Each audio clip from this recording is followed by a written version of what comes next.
Na bazenoch u Kanjiži mladi zo zveljih mestov zo Vojvodini upoznavaju še i druža. Istočasno, organizacija Mladežskoho ljetnoho kampa za mladih doprinjesla promociji i unapredzenju mladežskoho turizma i medzietničnej toleranciji u projektnim području, a z druhого boku dviha svidomost o zdravim sposobju života prez rižni, rekreativni, zmahateljni i obrazovni aktivnosti.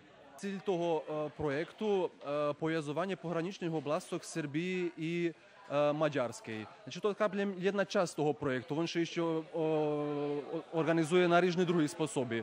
A evo, z Kerestura prišli 8 školjara. Trebalo za 6, ali dvoje ostatnje še odkazali pri opravdani pričini, takže 8 prišli. Števero z Kerestura i števero z Kocura mame. Za teraz fino šitsko zorganizovane i tu je veljo novih tovarišov, ktorých sme teraz poznali. Fini tu smeštaj, jedzenje isto fine i šitsko jak treba. Jak še tvoja ekipa vola? Ih to obdumal meno? Potok. A meno sme obdumali tak grupno. Partner na projektu Pokrajinski sekretarijat za obrazovanje predpisanja u pravu i nacionalni menšini nacionalni zajednici, a uključena i opština Kištelek, županija Čongrad u Mađarskej, opština Kanjiža i Fond Evropski roboti.